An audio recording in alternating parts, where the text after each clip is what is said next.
to get started, I'll let you know.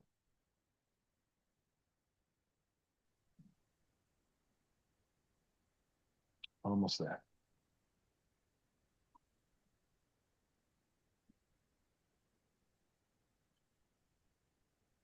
Okay, you're all set to go. Very good, thank you. Great.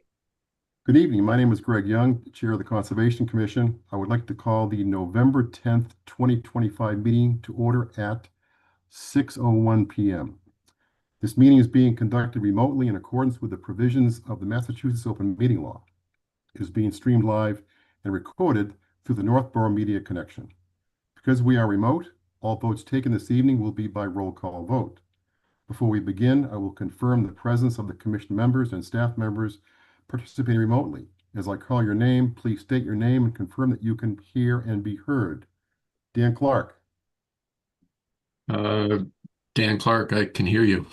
Okay. I guess that's what I'm supposed to say. Close enough. Justin Okay. Dufresne. Justin Dufresne, yes, I can hear you too, Greg. Todd Helwig. Todd Helwig, and yes, I can hear you. John Johnson. Present, loud and clear. Kelly Marston. Yes. I can hear you. Your voice is your hoarse. Oh, okay. Okay. Sadie Stone. I can hear you perfectly clear. Very good. You've got somebody else. We're not going to include them tonight, though. And I can obviously hear me. Vinny Vignali. Yes, I'm here and I can hear you. Dana Volk. I am present. Okay, very good. Thank you. All Thank you. right. Some business meeting ground rules. The chair will invite each speaker or applicant on the agenda by name to make a presentation and speak to their application. Participants will provide their full name and hold until the name is called. Each speaker will be asked to mute their phone or computer when not speaking and to speak clearly and in a way that helps generate accurate meeting minutes. Those responding will be asked to wait until the floor is yielded to them by the chair. Speakers who wish to respond to the comments of others do so through the chair, taking care to identify themselves. For items with public comment, after members have spoken, the chair will afford public comment as follows. By phone, dial *9 to raise your hand and wait to be recognized. Please note that part of your phone number will be visible to those viewing the meeting. By Zoom, click Raise Hand on the bottom of your screen and wait to be recognized. The chair will ask members of the public who wish to speak to identify their names and addresses only. Once I have a list of all public commentators, I'll call on each by name and afford 3 minutes for any comments. A reminder that this meeting is being recorded and will be available for viewing via the NCAT YouTube channel tab on the right side of the town's website. We still have a public notice, right, Kelly? Oh, you can't read it. Justin, can you do that? I got you, Greg. I can help out. Here we go. The meeting will include the following hearings pursuant to Mass General Law, Chapter 131, Section 40, the Massachusetts Wetlands Protection Act, the Northborough Wetlands Protection Bylaw, and or the Northborough Stormwater Management and Land Disturbance Bylaw. A request for an abbreviated notice of resource area delineation at 302 and 302R Church Street, map 43, parcels 18 and 23, owned by William and Jane Maney, to confirm the existing boundaries of the bordering vegetated wetlands at the site and the mean annual high water boundary of the perennial brook. Very good. Thank you, Justin. Meeting minutes from October. Sadie, you were not here, so you need to abstain from these. Any questions, comments, or concerns with the October meeting minutes? Move to approve. Is there a second? Second, Second by John. Roll call. Dan Clark. Yes. Justin Dufresne. Yes. Todd Helwig. Yes. John Johnson. yes. Kelly Marston. Thumbs up? Yes. Okay. And I vote yes. Very good. All right. We have a few continuations from the last month or so, starting off with 432 Whitney Street, Brian and Marielle Stone. I see both of you here. Hello, everyone. Hello, Marielle. Good evening. Hey, Brian. So what's the latest here? I know there was a walk scheduled today, right? And lovely warm sun that we had to do that in. Yes, we had a good walk with the DCR folks. There were 4 representatives from DCR checking out the proposed trail on their portion of the property. They had an ecologist, someone from their archaeology group, the trail, and 2 trail people, I guess. No, one was a dam Yep. safety representative and one was the trail coordinator. So we walked around, they, looked at our application. They did have some suggestions for some modifications to the route. They talked a little bit about the process. They weren't in a position to give a final decision, but they did not seem to think there would be too many issues with putting a trail on their property. So we're waiting to hear back from them. We did talk about, the fact that a portion of the trail on the DCR property is in the buffer zone.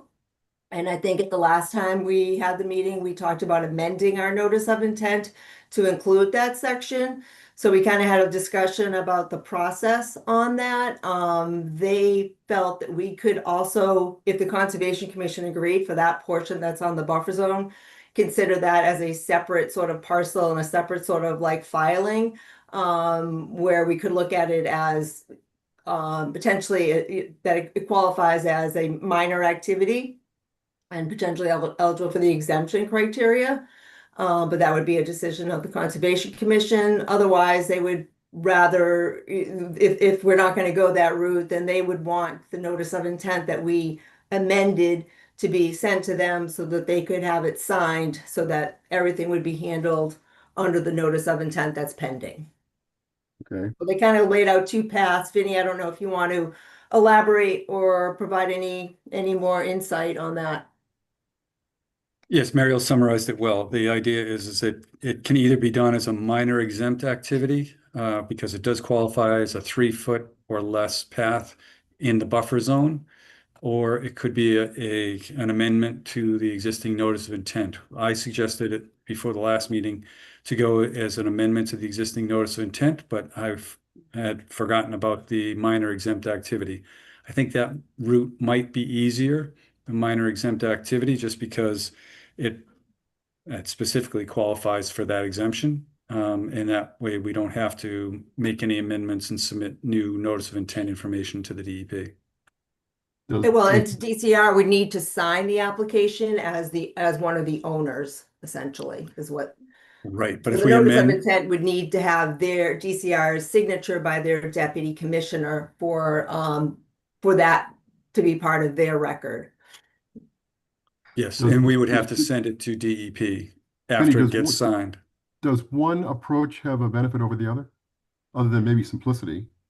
The exemption is a little bit easier. I didn't think we'd be able to do the exemption because we have the local Northborough bylaw, and that has to go through the notice of intent amendment process.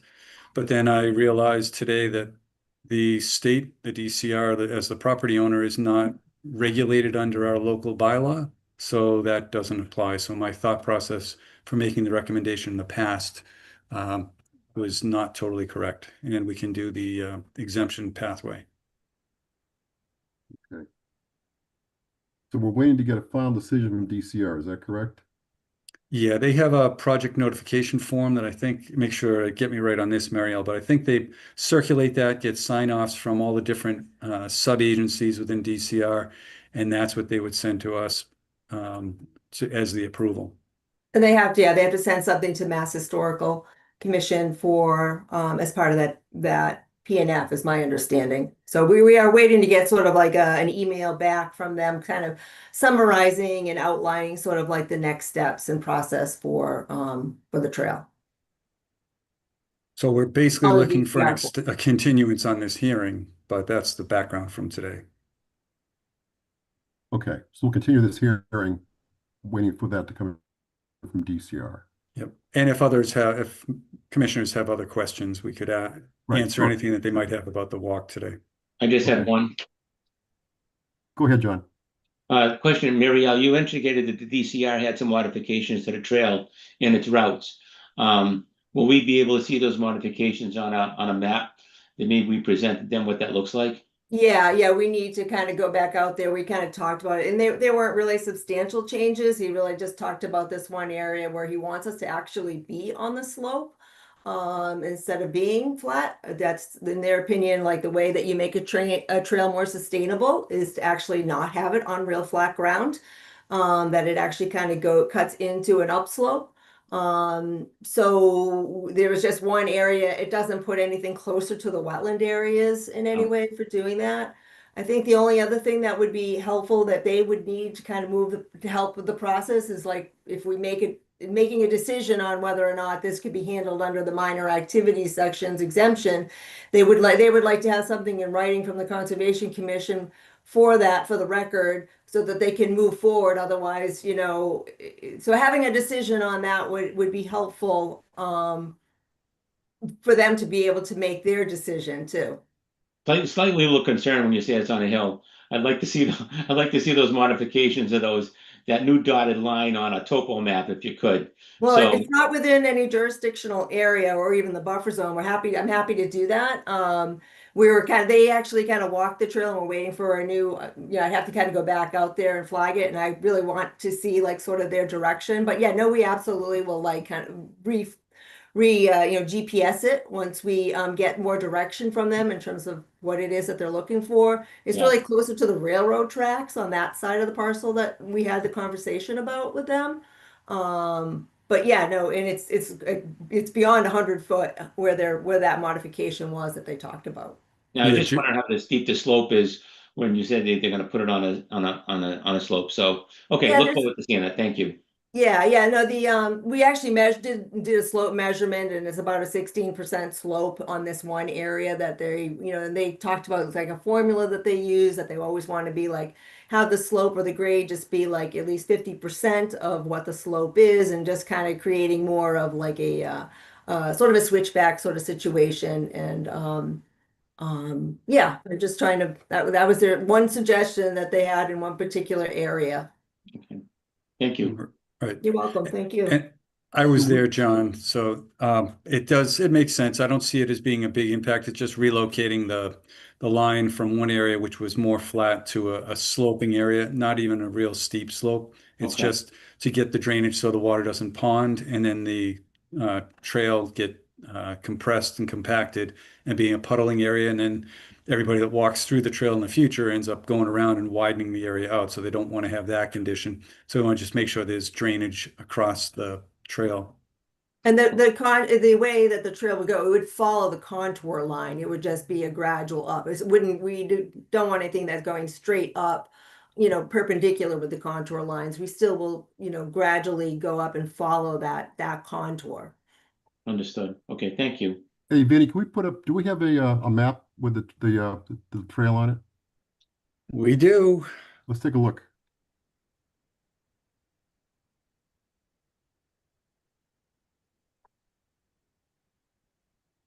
All right. And yeah, maybe Vinny, the one that Okay. that got Can you see upgraded. that? Yeah.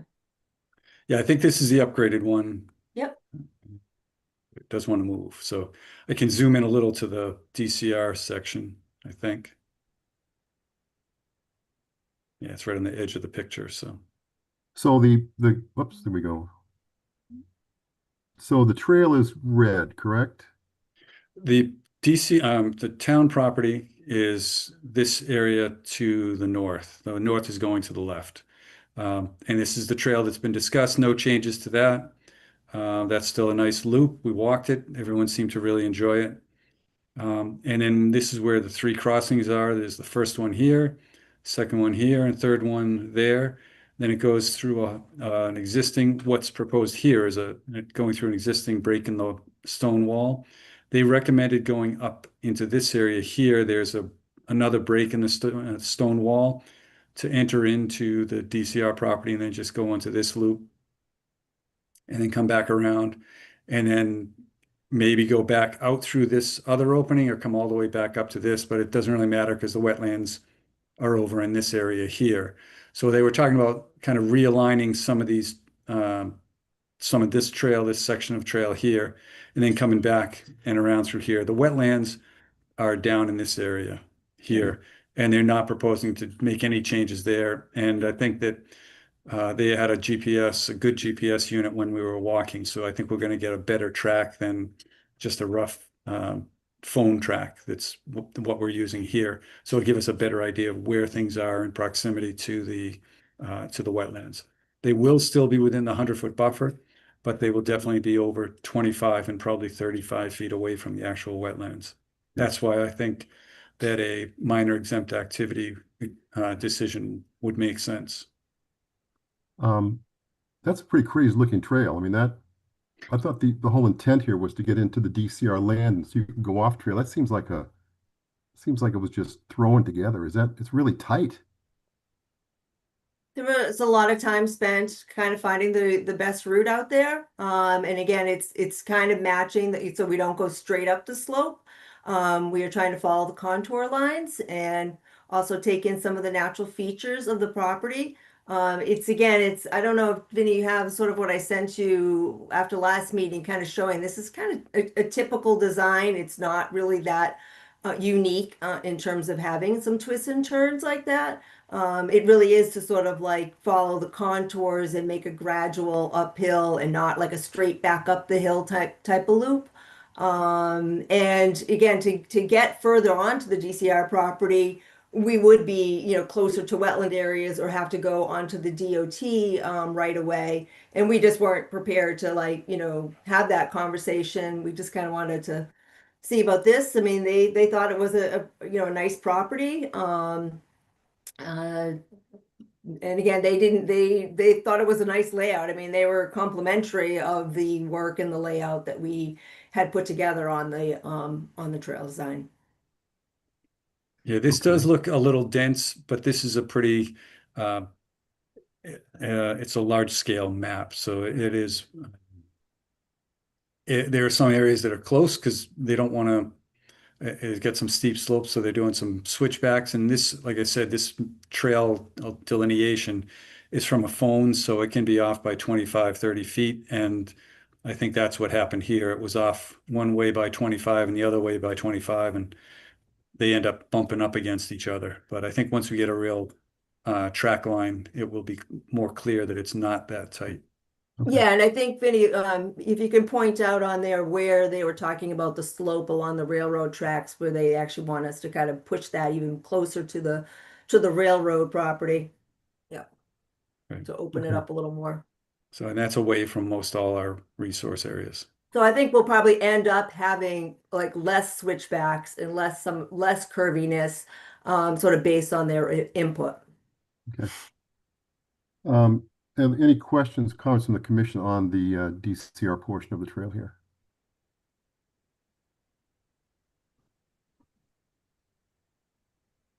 No comments? Okay. Well, you know my position here, right? My position is I would like just to have you guys stick with the loop and let this natural area just be natural without any people or bikes or drillings or bridges or anything over the wetland crossings. That's my position. That's been pretty consistent. What I'm thinking is let's see where the commission is on that. I mean, if there's support for moving forward with this, we'll do it. If there's no support, then we can figure that out. Does that seem reasonable, Vinny? I think so, yes. Okay. Well, I think I don't know that we need final approval on this. What we're looking at now is whether whether you support the idea that this is a minor exempt activity because they're going to put a trail in the edge of this buffer zone area here. No, Vinny, I'm backing up a little bit here. We kicked this can around a little bit, but let's close it, which is, do we support Okay. the wetland crossings in general or not? Okay. Okay, Yep. because if we don't, then it's going to just be a very nice loop trail. So Okay. if we do, then we can worry about what's going forward here. All right. So I'm just get a feel for, I know that we had some situations prior, but let's get a feel where the commission sits on this. Dan Clark.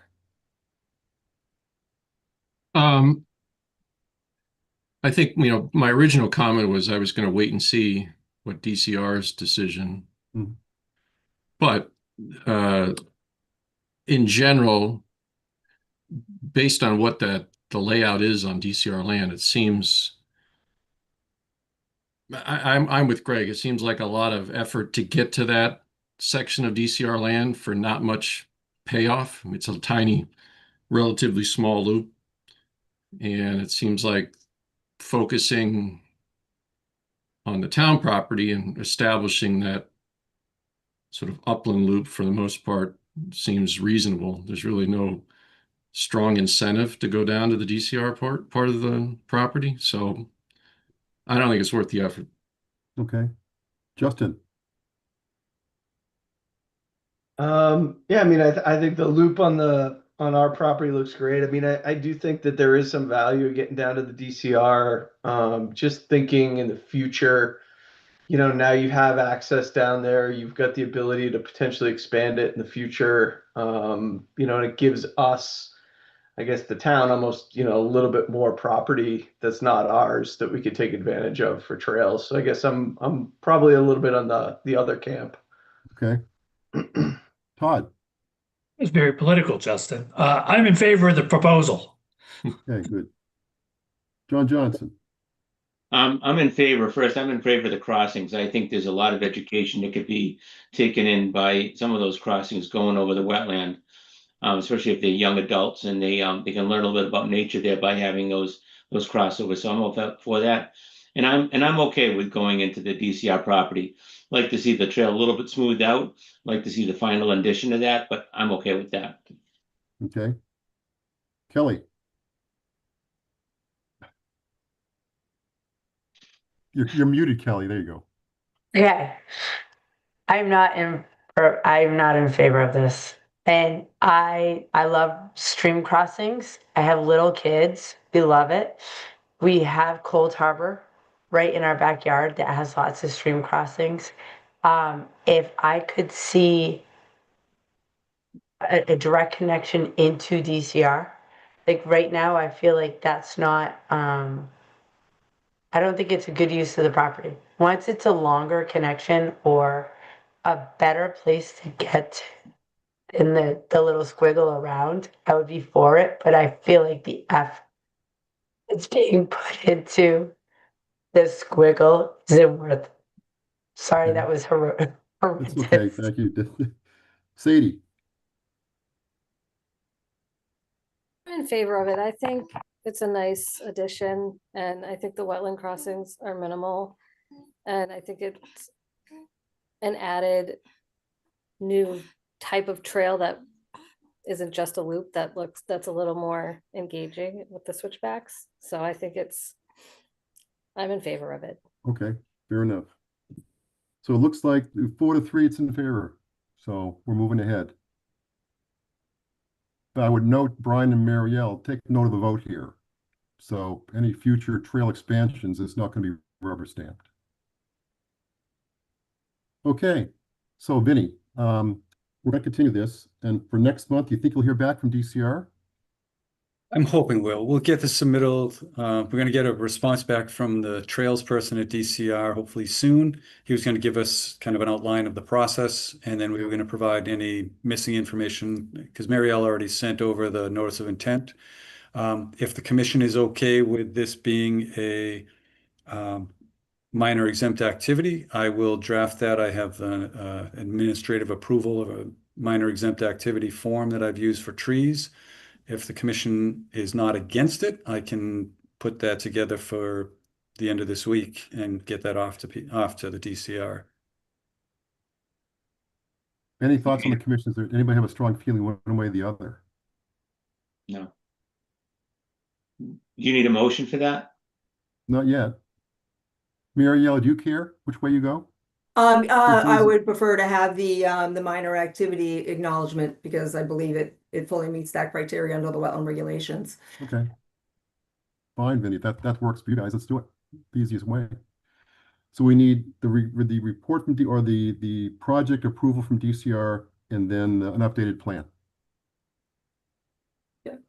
Yes. That's it, I think, right?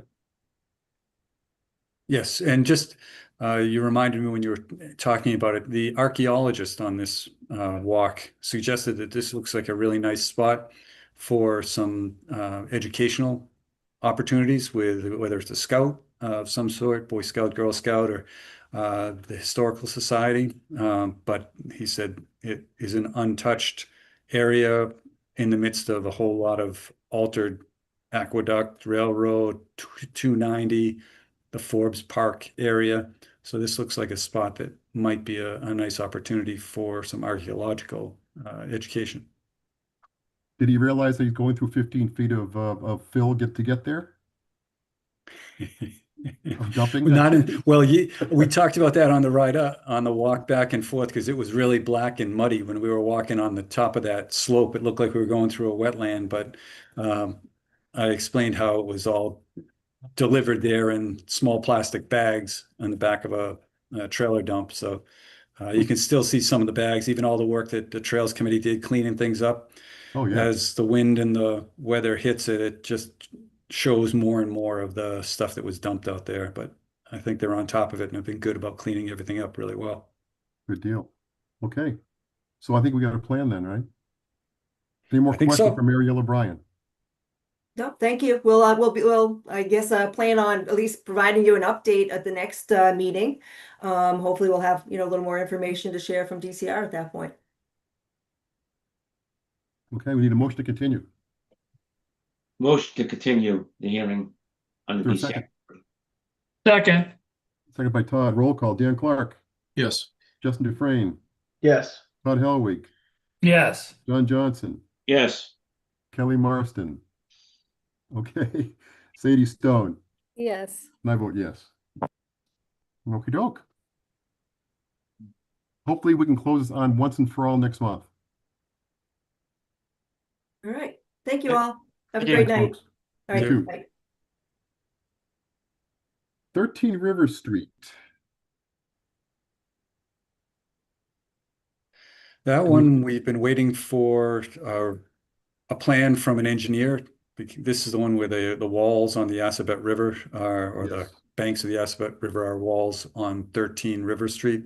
We're still waiting for their proposal of how they're gonna keep those standing. And I have not received anything in months. I did receive something last month saying it was gonna be coming in, but I have not received it. How many months has it been open? 5. So we're getting close to that 6-month trigger of sending them packing. Right, so if we don't hear by this week, if we can't do it next month, then we close it We off. can close the hearing and deny it based on lack of information. Okay. Any public comments on that? I don't see anybody have hands up out here. Okay, we need a motion to continue 13 River Street. So moved. Is there a Second. Seconded by John. Dan Clark, Yes. Justin Dufresne, Yes. Todd Helwig, Yes. John Johnson, Yes. Kelly Marston. Thumbs up. Sadie Stone, Yes. and I vote yes.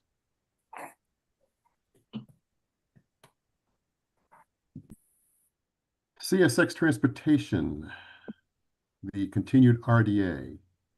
Vinny went out for a railroad ride last week. Yes, yeah, I went out with Kip. Kip is here. Kip Callahan from Oh, their welcome, consultant, VHB.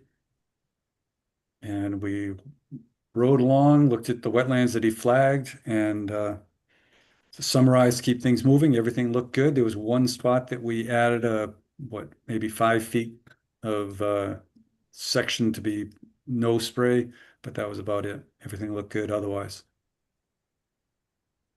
Okay. 7 miles? No, not 7 miles. 7 miles of track in Northborough? I think it's 7.5 miles or so. I'm not sure. Do you know that off the top of your head, Kip? I don't. Okay. Okay. So we are thinking we're going to do a negative determination? I would recommend a negative determination. I received the updated plans this afternoon, so I think we're ready for that. So we're actually looking for a positive 2A, which is confirmation of the wetland boundaries. Oh, that's right. I'm sorry, you're right. Yeah. So a positive, 2A. yep, 2A. Thank you. That's, yep. Greg, can I ask a question? Certainly, go ahead. I'm just curious, how are you marking the no spray zones? Do you have plaques on the railroad, on the ties? So the no spray zones have been marked with oil-based paint on both the rails and the ties. So those are visible from the spray truck. And then the plans are also loaded into GIS, and an environmental scientist from VHB will accompany the spray operator on the spray vehicle to act as sort of a second set of eyes and as a backup. So there's both the physical markings on the track, and then there's also the plan set with a GPS in the truck. Okay, thanks. Any more Yeah, they've been- questions? Any more questions? Okay, Justin, you are abstaining, correct? Yes. Okay. So we need a motion to issue to Close the hearing. close the hearing. I'm trying to think how we're going to do the motion. Let's close the hearing first. So moved. Is there a second? Second, Second by Dan. Roll call. Dan Clark, yes. Justin Dufresne. Sort, you're out. Todd Helwig, Yes. John Johnson, Yes. Kelly Marston. Say thumbs up. Sadie Stone. Yes. I vote yes. Hearing is closed. So are we going to issue a negative determination with a positive 2A or? No, it's a positive determination under section 2A that we agree with the wetland delineations and their work proposal as shown. And this Okay. is for the 5-year vegetative management plan. So this is going to apply for 5 years. This is year one we're in now. We missed year 1, but yes. Okay. So we're looking for a positive determination for 2A or CSX transportation. So moved. Is there a Second. Seconded by John. Roll call. Dan Clark, Yes. Todd Helwig, Yes. John Johnson, Yes. Kelly Marston, Sadie Stone, Yes. and I vote yes. All right. Done. Thank you, Kip. Thanks for working Thank with you. us.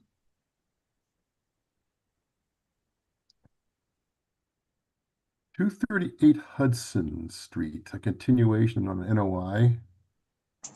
Who do we have here for that? Mitch Mislanka. Hey, Mitch. Hey there. Yep. So Mitch Maslenka with Goddard Consulting, representing the applicant Shirley Tatro of 238 Hudson Street. He's also on the call. He's listed as iPhone. Hey, Shirley.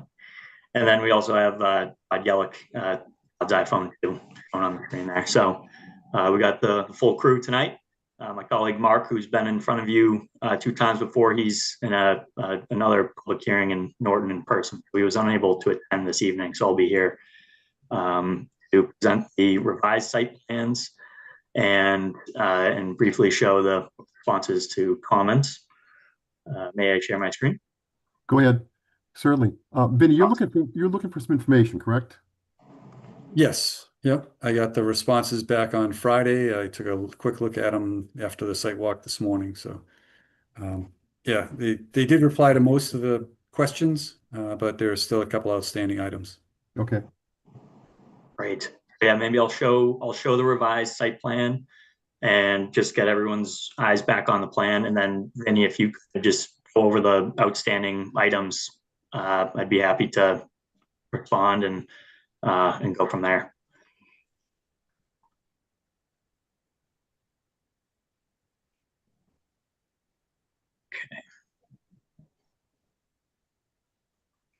Okay, here is the revised site plan prepared by Odone Survey and Mapping. Mitch, can we enlarge that a little bit? Oh yeah, yep. So this is the main aspect of the project is a proposed 1-story accessory dwelling unit. So we also have a proposed concrete patio in the back. And they were going to replace this existing garage, which was directly adjacent 1 feet off from the mean annual high water line of the Aspet River. So that garage was to be removed and reconstructed as an ADU with concrete patio further from the river, smaller structure than the existing garage that was there. So floodplain compliance was not an issue. We are increasing the whole site's floodplain capacity. And in terms of degraded surfaces, the commission requested that we shift that ADU further from the river. And what ended up happening was we were able to reutilize some degraded space from that gravel driveway and decrease our need, actually eliminate our need to do a required restoration or mitigation area. So now this area here shown in green is really just the applicant's desire to put some plants adjacent to the river in between their ADU and the river. So they're going with low bush blueberry shrubs and creeping juniper shrubs. So that's the proposal.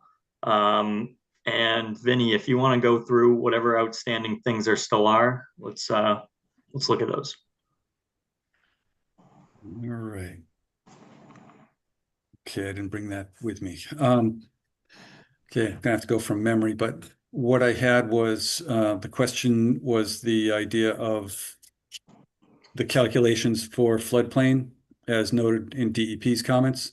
They said they're typically done by a PE, so there's some certification, certification by a licensed professional that's what they do. And that's one of the questions that's been outstanding on this the whole time. That was one of my first questions when it came in. And it still doesn't have an engineer's certification, even though you said you've done some calculation and you show that there's a 24-foot improvement to the flood. So if you've done some calculation, who did the calculations and are they certified to do it? Gotcha. Yeah, so with the floodplain calculations, they're not required to be from a professional engineer, as long as we can prove that we have provided the proper amount of compensatory flood storage, which with this site, we didn't need to prove that we're providing enough compensatory flood storage because we proved that we're actually reducing the size of the structure. Therefore, we're not adding any fill to bordering land subject to flooding resource areas. So you're not going to be putting any fill near the area where you're putting in the foundation, the slab. You're not going to have the flow grading away from the slab. I mean, those are the things. I mean, it's just typical in the construction. I totally support the idea that you've pulled it back. I think we're in a good spot, but what I'm looking at is the regulations that say you've got to do certain things. One was an alternatives review, which you did submit that, so that's fine. But this idea of the calculation for the floodplain, you say that it doesn't have to be by a PE, but I haven't. My question was either provide it as being from a PE or supply the justification and information that it's not required by a PE. Because that was DEP's comment as well. So it's not my perception of it. So that's what I'm looking for, is some justification or documentation that it's not required. Because I'm pretty sure under the building code it's required. Well, here, let me show the screen again here. Okay, so our building to be removed was 922 square feet. And if we're gonna tear that down and put a building that's smaller, 898 square feet, then we're not proposing to increase the amount of floodplain square footage that's being impacted. Plus, this garage is already, it's 10, 12, 15 feet tall. And with the base flood elevation being on this line here, we don't really need to worry about elevations. We know this, well, we do need to worry about elevations. I don't want to say that, but the building it's not like the building's going to be under 3 feet of floodplain. It's only about a foot or two of the building that's going to be in floodplain. And this entire structure we're removing is 15 feet tall, and we're going to be building a very similar structure for the ADU. So, you know, I get all that to say is we're reducing the size of an existing building. We're creating more flood capacity on the site. So I don't believe we need to, you know, have a professional engineer to prove that. Again, I believe that that's your position. I don't see it written down or from any regulation or from any bylaw, or from anything. So I think what we're looking at is there are no proposed grades around the building. So you're going to need to fill around the building a little bit, but there's nothing shown. You're going to go back to the existing grade. I assume that when you put the slab in place, you're going to raise it up a little so you don't end up getting water in your on your first floor because it is just a slab on grade. So that's why I was expecting a little more in the stormwater treatment. The other question was the idea of your roof line now is directing water out to the front, out to the Hudson Street area as opposed, or I'm sorry, to the back area, not to the Hudson Street area as it was originally proposed on the notice of intent. And there was something in your response about a gutter discharging on the east side of the building, but there's nothing on the plan that shows that. So that's what I'm looking for, is something on the plan so that we can all agree that this is the way it's going to get built and this is the acceptable way it's going to get built. And I haven't gotten that. The other thing that I was looking for on the plan was to show the degraded riverfront areas. And I don't see on this plan, can you point out, zoom in maybe on where it shows the delineation of the limits of the degraded riverfront areas? Sure. Yeah. So yeah, two things. So with the direction of the stormwater, with it being an accessory use to the single family house, the DEP stormwater standards don't apply. And I don't think the Northborough bylaw has any, but anything is going to be better than, well, I shouldn't say that either. But what we have now is an existing garage. Stormwater flows onto the garage. I'm not sure which way I think it's pitched. Half of it's going toward the river, half of it's coming toward the driveway. So, you know, right now the stormwater is unmanaged, very close to the river. We're going to be shifting the structure further away, and you know, I think we can direct it, you know, any way we want, you know, under the regulation, because it's not subject to stormwater standard. I think it makes most sense not to, you know, put it onto the areas that could create issues with erosion. But you know, I feel like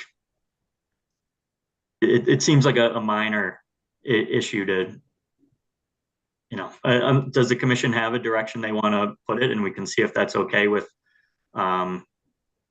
Shirley and Todd? Well, I'd be interested to hear from the commissioners on this one too, but my position is if what we have for documentation that says you need a PE stamp, let's get a PE stamp. That's not difficult to do. If we need some information on the plan update, as Vinny outlined, let's update the plan. Mm-hmm. Well, to have Mitch, in general, I think the consensus was we were pretty pleased with pulling this back 25 feet in the plan. So I think, you know, we're again, speaking for myself, 95% were there, but I think we have a couple of loose ends here, plus another loose end I want to bring up. But any other commissioners have comments or concerns or thoughts on that? I kind of want to hear for the next thing that you're about to talk about. Okay. Before resolving this one, that one seems like a far more significant issue. That's true. That's true. From Vinny, my understanding of what we talked earlier today is that there's an issue with this unit going into the floodplain per zoning. Yeah, that was in my email responses to the applicants, I think it was last week or so. And the idea that Greg is pointing to is the question was raised by the planning director last week that a new residence is prohibited within the floodplain within the town's zoning bylaws. And so she hasn't been back. I didn't have a chance to talk to her today, but basically they will need either a variance or a special permit or some other allowance to get a building in this location because it's within the floodplain. And the building inspector also said something about it having to, the finished floor has to be above the floodplain elevation, I think. So there are questions as far as the buildability of the building.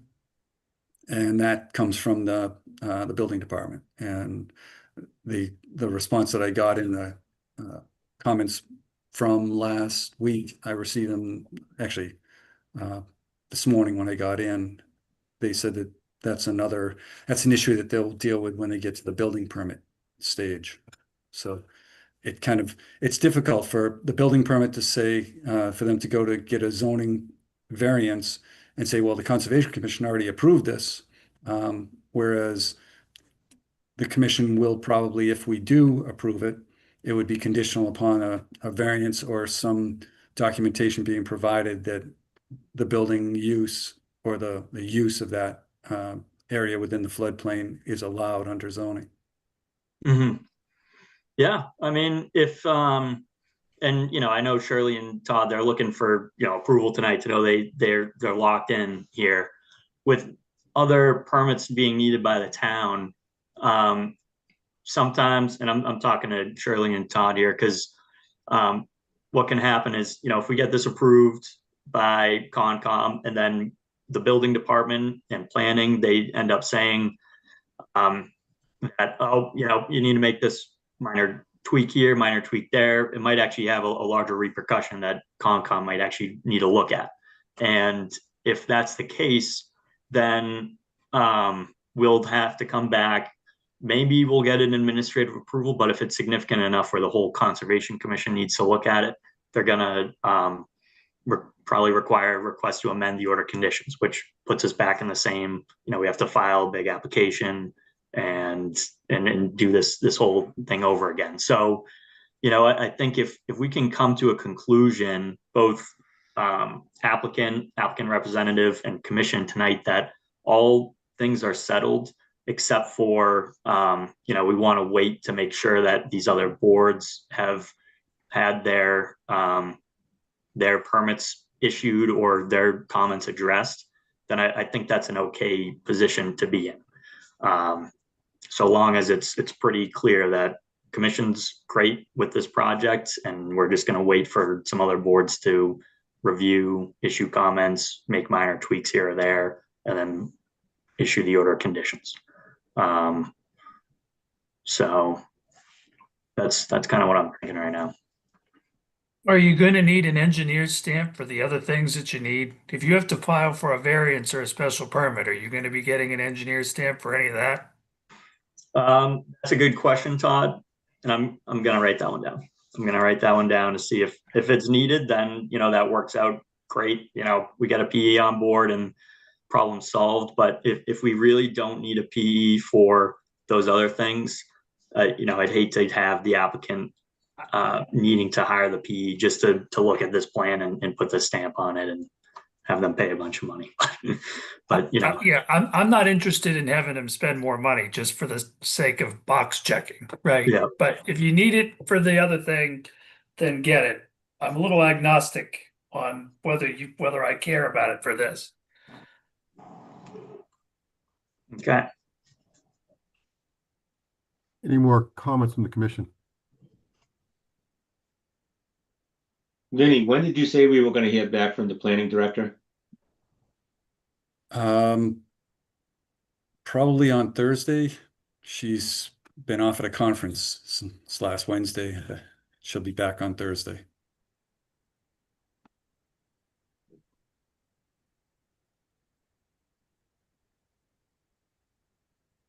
Okay. So is the commission generally good with all this proposal, just knowing you guys want to get the thumbs up from the other boards, make sure there's no other revisions that are going to be needed, and we'll see if we need a PE for those. Well, I'm again speaking only for myself. I would like Vinny to be satisfied that the open questions or the open issues are dealt with. Mm-hmm. Vinny, could you outline those very specifically? Nope, not right now, because I got the stuff this morning. I took a look through it, and there were a couple of things that weren't answered, and I didn't write it down because I was prepping for other stuff that I had to get done for the trails 432. So I Okay. I didn't get to it. Okay. Yeah, I guess next step, Vinny, if you could just shoot us some additional comments, we'll have those addressed. I think they're going to be very similar to the ones that I sent the last time, that the answers were generally this: we feel it's not needed, we feel this, we feel that, but submit the regulations or documentation that it's not really needed, and then I'm fine with it. Mhm. Okay. Yeah, just since I don't know exactly which ones you're mentioning, I'll wait till we get your responses back, and we'll take them one by one. Okay. All right. Any other comments, questions? Vinny, do you think that we would have direction from the planning director by the December meeting? Oh yeah, I hope to have it by the end of the week. We sat and talked about it, but she had a bunch of things she had to get done before she was leaving, and when she gets back, she'll be able to provide more information. And I think it was pretty clear both she and the building inspector thought it was prohibited and that a variance would be needed, but they wanted to see if there was some caveat that might allow it, but they hadn't had time to dig into it.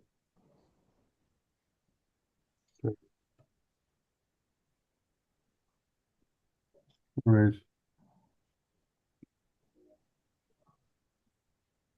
And the Northborough zoning is very intricate, so I don't make any calls on the zoning bylaws. Yes, outside of jurisdiction, but I've heard that before too. Yeah. Okay. I mean, my feeling is that we kick this till December and then we wrap it up then. And I don't want to issue some approval with all these caveats to it. I prefer not to do that.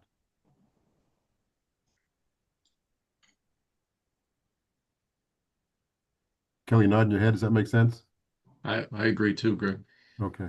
All right. Any opposition to that? Okay. Mitch, just a side note here. I don't know if you're aware of this, but we did have a policy change 2 or 3 months ago that said that Vinny would, I'll use it, that we would not accept any information later than the Wednesday prior to the meeting. So the fact that stuff rolled in on Friday, Vinny, that certainly would qualify as missing that time frame, but just an FYI. Yep, Okay, we're thank looking for a motion to continue the hearing to the December meeting, which is December 8th. So moved. Is there a second? I'll second that. Roll call. Dan Clark, Yes. Justin Dufresne, Yes. Todd Helwig, Yes. John Johnson, Yes. Kelly Marston. A thumbs up. Sadie Stone, Yes. and I vote yes. Okay. Hey, Okay. just a quick comment there, Vinny, on when we meet in December, can we put something there that decision's we'll be making a decision based on whether we hear back from the planning director. I just want to make sure we get the response back from all parties when December rolls around. That's all. I will get that off to you once I get it from the planning director. I'll get it off to you as well, Thank you. Mitch. Okay. All right, All good. right. Yeah. Thank you very much, Commission. All right, thank you. All right.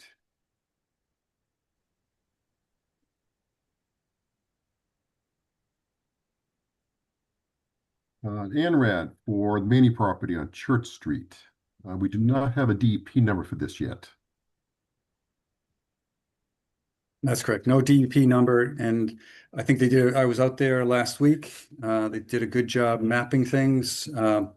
There's one spot where there was a question, and I spoke with Brian just at 4 o'clock or so today, and he submitted a request for a continuance so that we can go out there and meet and actually view it now that we're going to have a little rain.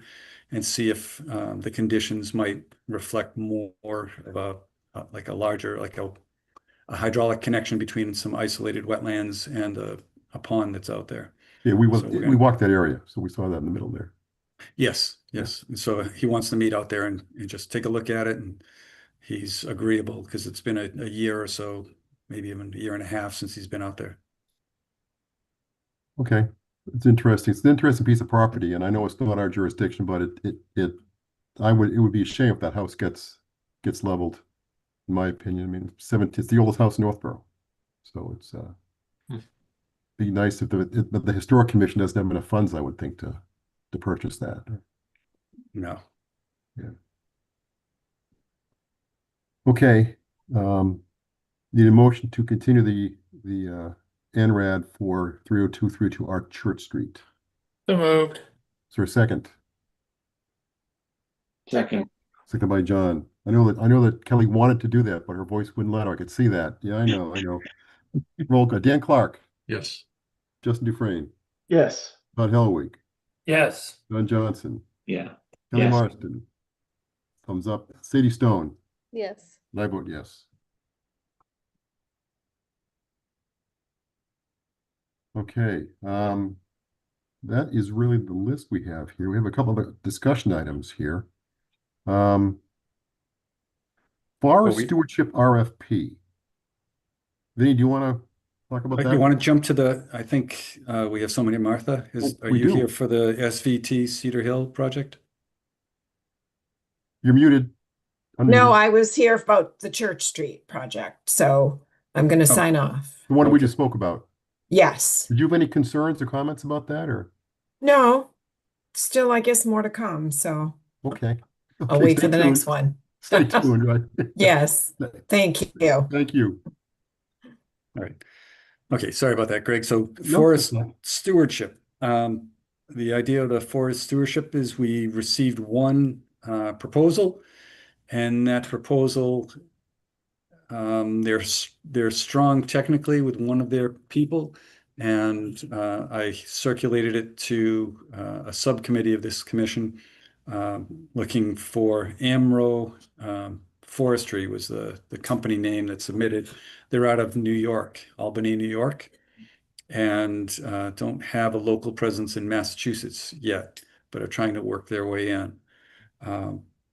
So those are some of the things that we're considering. I guess I'll leave it open to Dan and Greg. They've reviewed the proposals. Dan, we had similar comments. Why don't you? Yeah. So, I mean, technically, this company is qualified. They're licensed.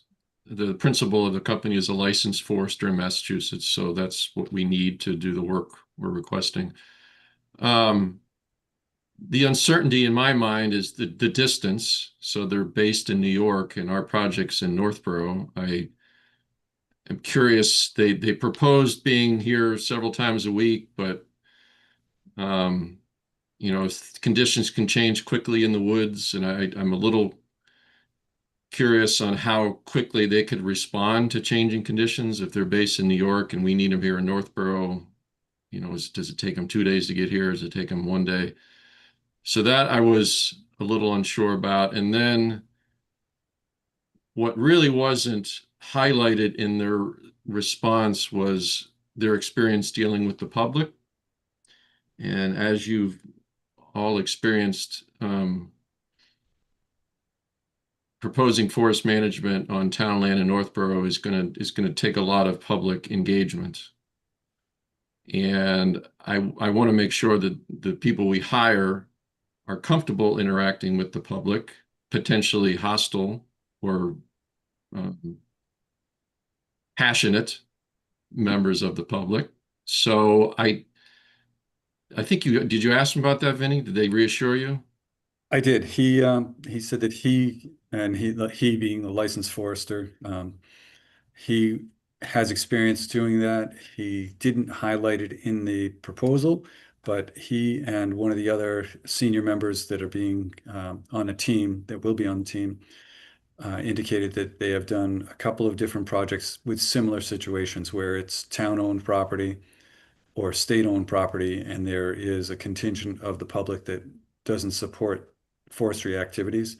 Much of their work is invasive species management and regular forest management on managed lands specifically for forest management. So the background is very technical, but it's the as Dan said, it's the public hearings and meetings that there's some hesitancy from our side.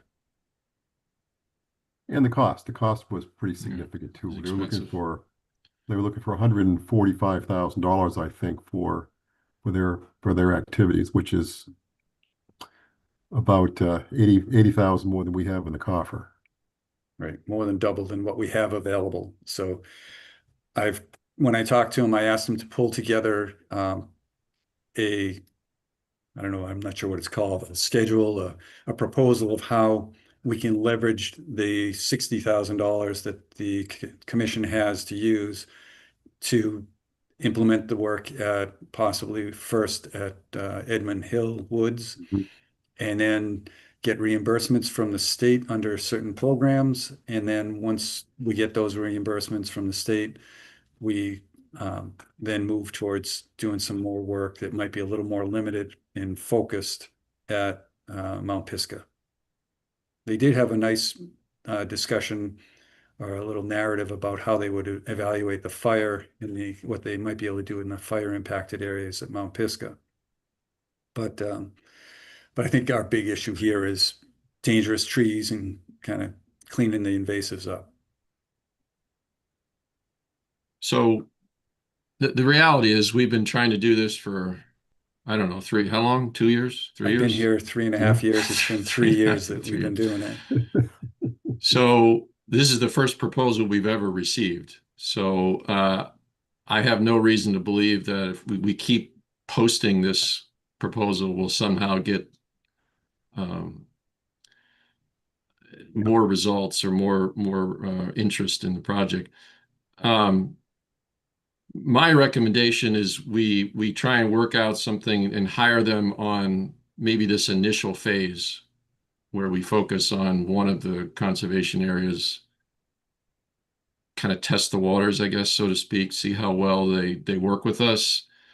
I mean, in some regards, their uncertainty with their experience with the public is a question mark, but I'll be honest with you, I have a lot of experience dealing with the public and forest management. So I'm there. I would look to the professional foresters to support our position, but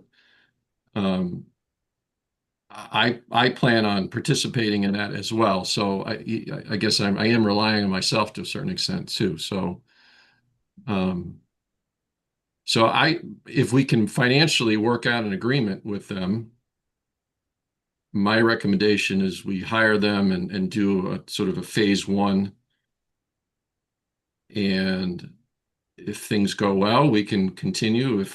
I don't know if the contract allows us for that. If things don't go well, we can sever the contract and come up with a plan B. We could probably bake that in the contract, I would think. Some sort of checkpoint after some series of activities is completed, whether we're pleased or not, and whether they're pleased or not too.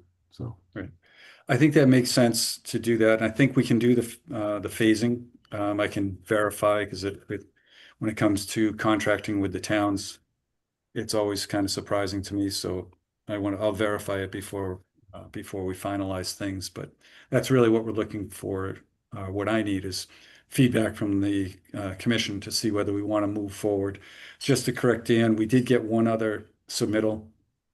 I've advertised this 4 times, and we got one other submittal. And I was expecting that company to submit a proposal, but they didn't on this one. So I'm not sure what's going on. But again, as Dan said, they're not banging down the door to come into Northborough.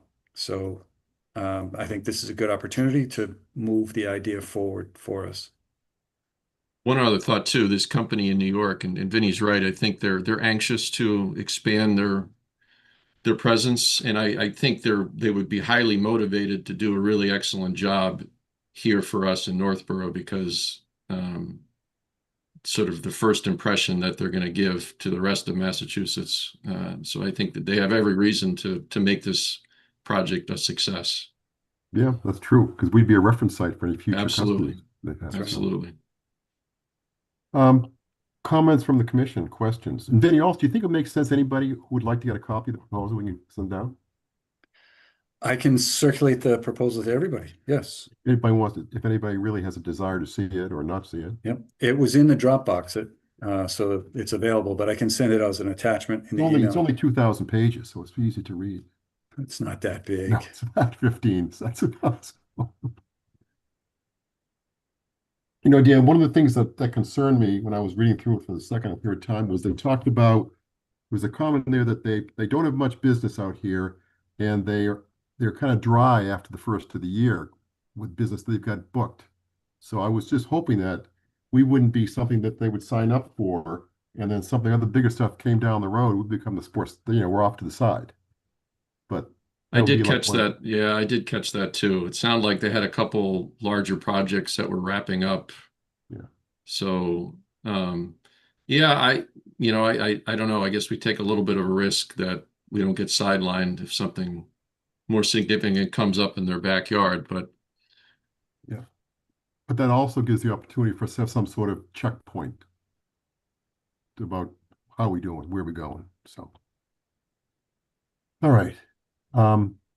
So as a committee, that Dan and Greg, we are recommending that the commission, what's the phrasing that I used here? And award the contract to was it AMRO? AMRO, but you're also getting some comments. You're getting some feed. We want to speak to some of their clients, right? You get that in process. I have, and I've called 5 of the numbers on their, they gave a whole bunch of references, and I've called 5, and actually 3 of them multiple times, and have not gotten a return call. I left messages on Friday and then this morning. Kelly, you seem pained by that. I did give $10,000 to somebody for baby cows and did not get cows this year. So it was a little PTSD for me. Let's see. Okay. Scams are all over the place, but I am reading all their references online right now. There's not many. Okay. We'd like to speak to them. So we're going to move ahead with getting the proposal out to the rest of the commission. Hasn't seen it. I can do that. You're in the process of trying to gather some comments from them, from their customer base, and you're going to approach them with our idea about what does 60 grand get us in better term than that, but that's right. And I have to check on the town side, the financial director. I'll talk to him and see how it all works. Todd, any comments from legal side on your house there? No, I was just we might be able to get CPC money for this to the extent that there's a gap. Okay. That's true. Yep. Okay. Is there a timeline for that? Well, the application's every November, so you wouldn't be, you could only ask again for next November for the following town meeting. Right. It's not the fastest process in the world, but. Okay. Right. And that might tie into what Dan was saying about we do the Edmund Hill and then get that going this year. And then if everything works out well, then we do the Mount Pisgah with funding that comes from the CPC. Yeah. And do we have any money in the conservation fund anymore? That's where it's coming from. That's where the 60,000 is sitting. That's the conservation fund that's not dedicated. That's the interest on what money was in there. So the dedicated portion is what came from CPC for the so-called quick spend. A couple of them, yes. So how much is in the fund altogether, not just the interest? I think we're at 470,000. Right. So I don't, again, we need more consideration for that, but I don't know that you can't use that money if you sooner if you get the right sign-offs for it. Right, right. But the question is like you said, applications are due in November and we're still working on things now, so we wouldn't be able to get the money until a year from next spring. Because if we don't get the application in soon, and we're not really sure what our application is even going to be for, then it'll But be. anyway, it's worth thinking. There might be money available for this. That's the point. Okay, Yes, All I right. agree. Yep. good. All right. We want to vote this, Vinny? It would save a month of time, so we could vote with the. This is a good deal. Right, with the assumption or the caveats that the references pan out and that we can finance it appropriately with the available funds. So I think we could maybe just vote to move ahead with working with AMRO on Award the contract to, or award the contract to proposal. AMRO for the forestry project. Subject to reference checks. Yeah. Yep. Okay, is that a motion? Is That's my motion. there a second? Second. Seconded by Justin. Roll call, Dan Clark, Yes. Justin Dufresne, Yes. Todd Helwig, Yes. John Johnson, Yes. Kelly Marston. Okay. It's a thumbs up with a grimace. Sadie Stone, Yes. and I vote yes. Okay. Progress.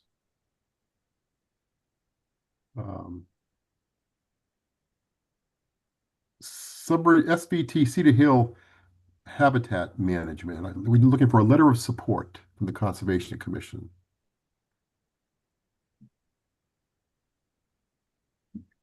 I'm not hearing you, Vinny. You muted? Yes, I'm pulling up, sharing my screen. Oh, there we go. Yes, so come on. I'm seeing 432 Whitney Street. Yeah, all the banners across the top are blocking my access to see where I'm going for Cedar Hill. So here we are, Cedar Hill. I know it's a little small, but just to give you an idea, this is a map from Sudbury Valley Trustees. Lyman Street is down in the southwest corner here. Mhm. This is I forget the name of the trail that comes up off of, or just south of the town line going into Westboro. You park right by the OVM junkyard there by DCAM's, vehicle storage yard, sorry. You walk in there and there's a parking area down in this area here, but they're proposing to go up that trail and then up into this section here to do some shrubland management. Shrubland habitat maintenance is what it's called. I think the road up here is, I forget what that's called in Marlboro, but it goes up just past FedEx. It's the right after the FedEx where the football club is, with a football stadium thing, training area. So this is in that area. There's wetlands up in this area along there. And so what they're proposing is to just cut this area of shrub to maintain it as shrubland and not allow the woody vegetation to grow in for habitat for within their forest, within their land management plan for this property. I believe along the aqueduct that runs up through here, there's a stream that runs parallel to the aqueduct. They have to cross it. Excuse me. There was a response from one of the folks at Sudbury Valley Trustees that they found a way to get up to this property without impacting any wetlands. I asked for more clarification on that, but I haven't received any yet. So if they can get there without crossing a wetland, that saves one of the steps. to having to file with the commission. The other step is that the Conservation Commission owns the CR on this property and then this other property up above. So since we hold the CR or you hold the CR, you need to support and uphold this and allow this work. So that's what's on the agenda, is to allow the work for the shrubland habitat management. And it does appear to be in compliance and appropriate for the CR that the Conservation Commission holds. So that seemed like an easy lift for the commission, but I wasn't sure if people had questions. Questions, Any- comments? Just a comment. I hiked there a lot. I'm pretty sure there's a stream crossing and a road right at that arrow. They're not gonna have to cross any. There's already structure there. Well, they're bringing big machines through, so they were saying they were going to have to put a corduroy access over there. Pretty sure there's a road with a culvert, but okay. Okay, all right. Well, that sounds good. I've not been up there. That's my recollection. I haven't been there in a while, but I hiked there, used to hike there a lot. Pretty sure there's a road that comes right out of that field and then goes down to that main road there. There's a culvert there. Okay, great. Watch, there isn't one. I misspoke, but I'm pretty sure there is I one. think I've seen that. I think I know what you're talking about. Yeah, But also they've done this before, right? This is not the first time. I think this is the second or third time they've done it. Yeah. So I think it's regular maintenance that they've been doing, but it's every 5 or so years. It would easily be approvable if they had a forest management plan and this was listed. And that's what they submitted, was a draft forest management plan, but they never got it signed. So if they had an approved forest management plan or land management plan for this area, it wouldn't even have to really come before us as a board. But because they don't, they need to request permission to do the stream crossing. Vinny, do they have their own equipment or do they sub that out? They contracted this out. They put out a request for proposals, and they have a contractor who's wanting to do that this January, February, I think is when they do it. Okay. Are they accessing it the same way they have in the past? Yes, similar ways. Yep. And they had requested it. They had done a request for a determination in the past, Okay. in 2017, I think is what it was. so they're gonna mow it and then And treat do the herbicide resprouts? treatment. Yes. Yep. Okay. And this is something they do on a frequent basis too. It's not a one-off deal. Well, it's once every 5 or 8 Right, years but I now, mean, I guess. they do maintenance for all their properties around the state. I think so. Yep. Yeah. They hire. Yep. Okay, so you're looking for, if the commission agrees, you'll do a letter of support, that's it? Right now, it's a letter of support. They haven't asked for any request for determinations or anything to go across there. If it's an existing road, they don't need to do anything. They can just drive across it. But I haven't heard back. Well, who determines whether they need an RDA or something? If they're going to be impacting wetlands, then they need an RDA. If there's an existing road that they can cross without impacting the wetlands, they're all right. Because it's just an existing road. They're driving across it with a machine. If they have to create another access or a temporary access, then they would have to file an RDA. Okay, well, sounds like there's a good chance there's a road already there. That's what it sounds like. So that's why I'm kind of surprised that they didn't reply that, oh yeah, we've got an existing road, we should be all set.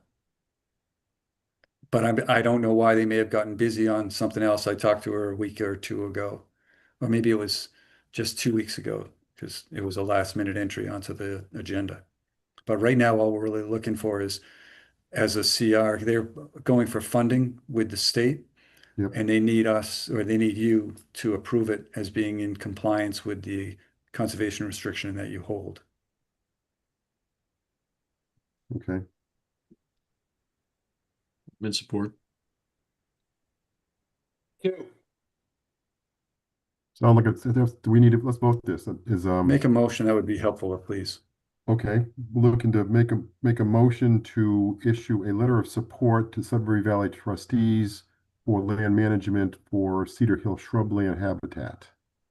Who was that? Oh, come on. Second, A little bit muffled. Very good. Okay, roll call. Dan Clark, yes. Justin Dufresne, Yes. Todd Hellwig, Yes. John Johnson, Yes. Kelly Marston. I can't see you, but I'm Sorry. Thumbs up. Sadie Stone. Yes. I vote yes. So really, when did we determine whether they need an RDA or not?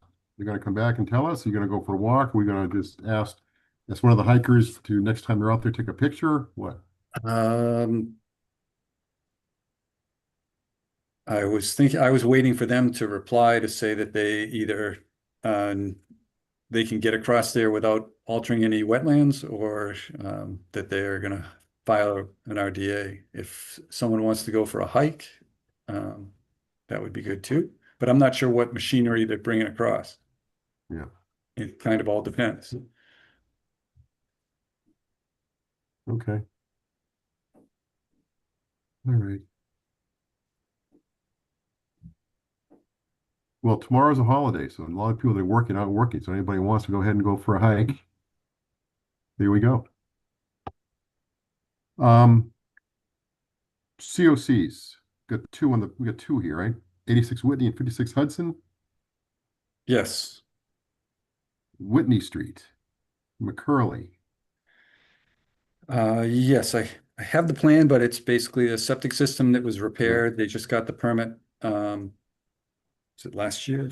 Earlier this year. So it's for sale, and they want to close it out. The work was done.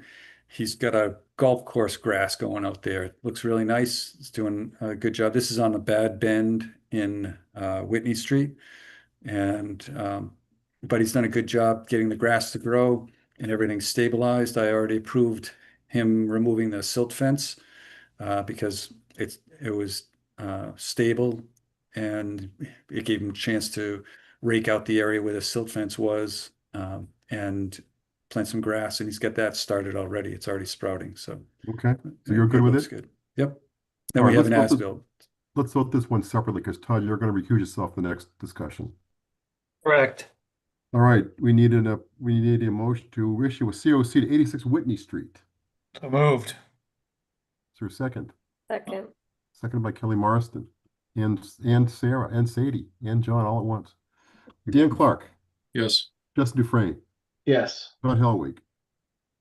So you're out. You're in. Yes. You're in. I'm in. Yes. John Johnson, Yes. Kelly Marston. Thumbs up, Sadie Stone. Yes. Yes, and I vote yes. 56 Hudson Street. Todd, you want to tell us about this a little bit? This is the one where we just told myself I'm out. Well, you can't vote. You can talk about it. You just can't vote on it. You can Sure. represent the client, right?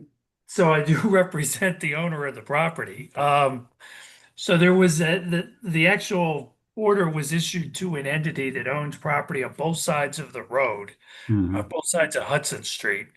And the work that was the subject to the outstanding order was on the side of the road with the river. That work is not complete. But what the applicant is doing now is they're selling, well, actually it's a different owner now, but the condominium, the little 2-unit condominium that's up the road on Hudson Street is now owned by a related but different entity. And that property is tainted by the order of conditions that was in effect for the one on the other side of the road. So the ask here is to issue a partial certificate of compliance for just the portion of the property that we're selling that's got nothing to do with the actual work. Okay. And that's 56 Hudson Street, map parcel 5467 and 537. Yes, so that the 56 Hudson Street is this site here, and then there's undeveloped backland here that goes up to 85 and 87 Hudson Street there. So we're just giving a partial certificate of compliance for this area here where nothing was proposed and nothing's been done. Yep. It's really administrative in nature. Okay. Yep. We need a motion to issue a COC for 56 Hudson Street. Which map parcel? 5467? Think so. Yep. So moved. It's a roll call. Second. Very good. Dan Clark, Yes. Jess Dufresne, Yes. John Johnson, Yes. Kelly Marston. Thumbs up, I presume. Sadie Stone, Yes. and I vote yes. Okay. Vinny, can you drop that? Thank you. Violations, 346 South Street. We had some good news on that one today, though, didn't we? Well, yeah, this one this is an old violation, an old dumped concrete and building debris in the back of a lot in the wetlands area or adjacent to the wetlands. It's been sitting there for probably 20 years. We were notified of it because it abuts Zero Saddle Hill, and the property owner at Zero Saddle Hill indicated that this has been there a while and why hasn't the commission done anything about it? And it was because I didn't know anything about it. So I contacted the property owner at 346 South Street, and they were great. I wish everything worked out this well. I spoke with them last week. They contacted a landscaper to clean up the mess, and he called me this morning or this afternoon, and we're going to meet out there on Thursday morning, and he's doing the work on Thursday to clean it all out. Beautiful. So Nice. it's a violation, but hopefully it's a cleanup as well. Yep. Excellent. Excellent. All right. Any formal discussion? Fisher Street and a meeting schedule. 44 Fisher Street. Oh. That one, I was expecting Mark Arnold from Goddard or Mitch Maslanka. Are they there? No. Okay. Well, this one, he was questioning my recommendation to him that it's an existing bridge over Cold Harbor Brook, and they want to rip off the decking and replace it. And I told them it's a repair, so they need to do at least an RDA or a notice of intent, depending on what they're really proposing. And he was hoping that it would just be approved regular maintenance. He was going to justify his position, and I'm not comfortable justifying his position because I think he needs a permit. Okay. Is it a Fair enough. footbridge, Vinny? What is this? A footbridge? No, it's the access to, if you're driving down Fisher Street from Crawford, it's right there. The first thing you can see on the left is a gate, and you can drive vehicles across there, light vehicles across to the building side from the Fisher Street side. To the house. Yes. Oh, all right. And But that's not he was the bridge by the gates isn't the bridge in question, isn't it? Isn't the bridge further up? not the driveway. This is not their driveway that Right. goes in with the brick pillars. This is up closer to Crawford, probably 100 yards closer to Crawford. It's just got a little broken down wooden gate that actually I didn't have anything prepared because I was expecting Mark to do the show here. If I you know give me a I know what sec- you mean. Yeah. I can pull up the Google image of the street view if you want me to. It'd take me a couple of minutes to do that. No Is there reason. some- This is informal discussion. There's no reason to do that, I don't think. It's just a FYI where we are. It's the giant house on the corner, Dan. You know where that is, right? Oh, The yeah. big- Yeah, I know what you mean. Yeah. Okay. 26 meeting schedule.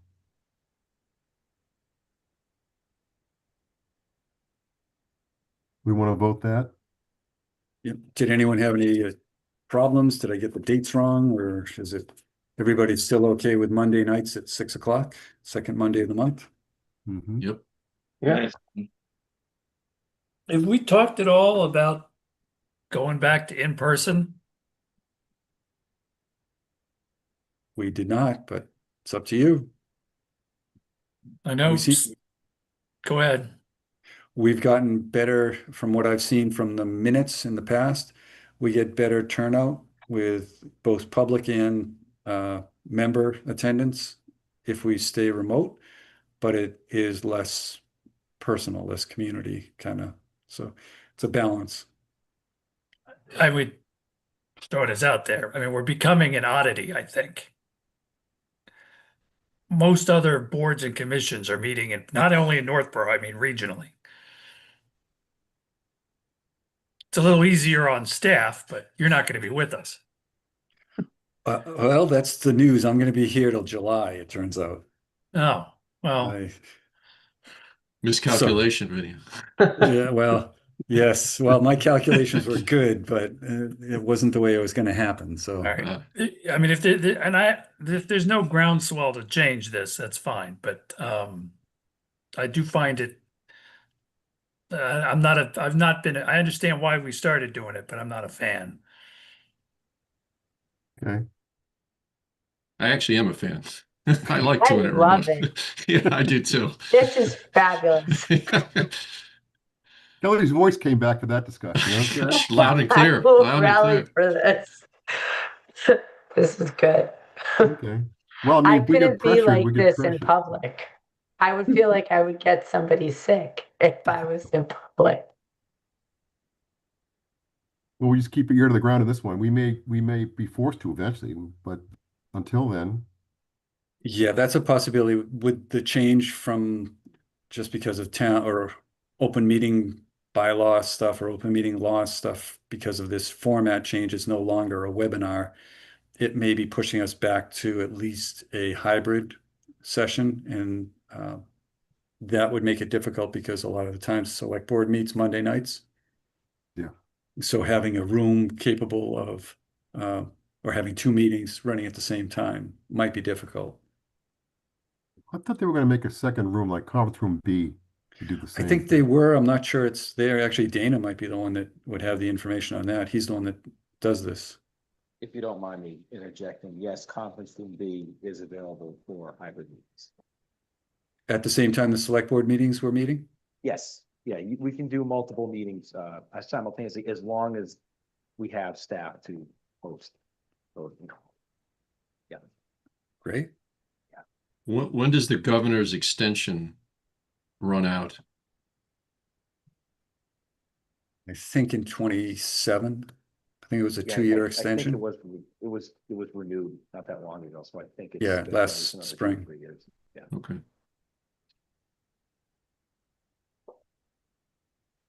Well, let's just. I'd like to roll with it for now. Let's just see how it goes. Yep. I have everything on the calendars being remote. If we have to revise the calendar, I can do that at any time. Okay. Now, Todd, I look forward to when it's just you and I in the room and we have 5 people on the outside. There we go. So, that's it. But I'm not feeling the groundswell of support for my position, so I'm gonna. All right.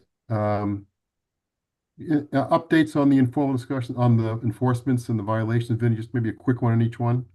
15 settlers. I've talked to the wetland scientist, and he is making progress getting the wetlands mapped and the site. He has the site stabilized. They added some more hydroseeding, so they thickened it up so that it's stable now. So that one's in decent shape. We're hoping they will submit in the next week or so for the December meeting. Is it 45? Okay, where am I here? 186 Barefoot, right? Okay, 186 Barefoot Road is, they have done most of the clearing. I've got a meeting out there on Thursday. I think it's Thursday, scheduled to verify that everything's been cleared out, and they're going to start doing the plantings for restoration. They hope to get everything done and a fence up by December. 220 Hudson.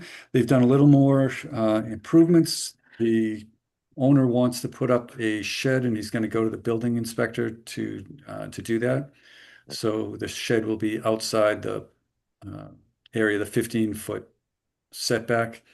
That's where the fence has been. The fence was installed 15 feet off under the old regulations. So I thought that would still apply.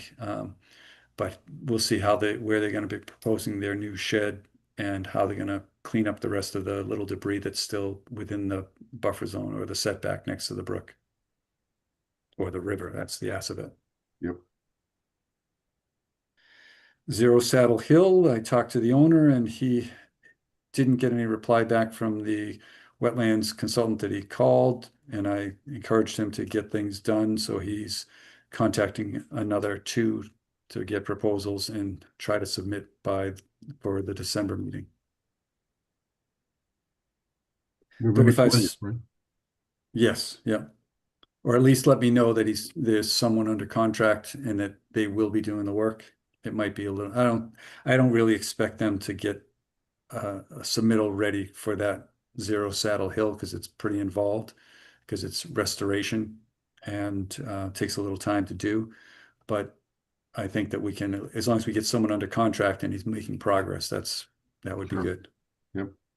And then 35 Solomon Pond Road, I was contacted by a consultant who was hired last week, and they're pulling together, LEC Consulting is pulling together a restoration and possibly a notice of intent for the work and for the patio right on the setback, the 25-foot setback. Okay, good. A lot of progress on all fronts. Things are moving. Yep. Todd's threatening out there. Okay, good, good. Anything else? Anything else going on? Anybody's neck of the woods? Just curious, they're done with the culvert repairs, Vinny, on Church Street? Yes, Church Street culvert repair is done. The Howard Street culvert repair is done. It was a little dicey with the storm coming in and tightness. In the original plan didn't show how it was all going to get done. And we ran into exactly the problems that I was worried about. Not enough space for the dewatering discharges, but the contractor was easy to work with. They did a good job and put them in without impacting the wetlands in the area. So they matted stuff down, but the snow is going to do the same over the winter. So I think it will be fine in the springtime. It'll look just like it would have normally. I don't suppose, did anyone take any video of that lining process that they did? I'm Just sure curious. they have advertising video of it. Oh, We okay. didn't do anything more. They do a video going through the pipe before and after, Hmm. but not during. Just curious. Thanks. Okay, good. The only thing I can update you on is I've been contacted by a couple of different people, DCAM as well as the contractor doing the vehicle maintenance yard. They're hoping to get that started. So that project should be probably getting started in the next month or two. Time's running out. So not a good time to start it, but the contractor wanted to get it done before winter. And when I told him there were conditions in the order of conditions, he seemed surprised that there was an order. So we'll see what happens. Here we go. All right, good. That's it. So anybody have any conflicts in December that we know about? December 8th. I'm supposed to have a holiday party that night, but I'd rather skip it and spend the time with you guys. So we'll see. I'll let you know as it comes up.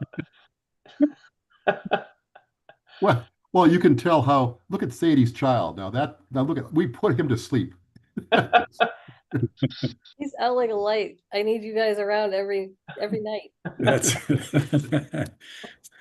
Okay.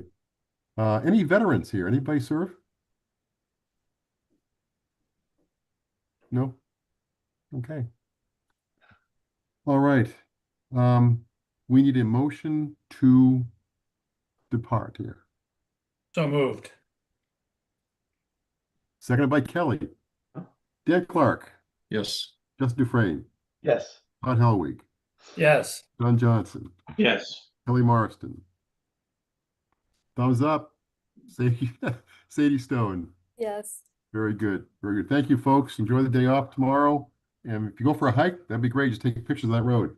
And we'll talk to you. That would be talk to you good. Thank you. next month, not before. Thank you. Bye. All right, Good take Thank you care. very much, Dana. Marley woke up to say bye.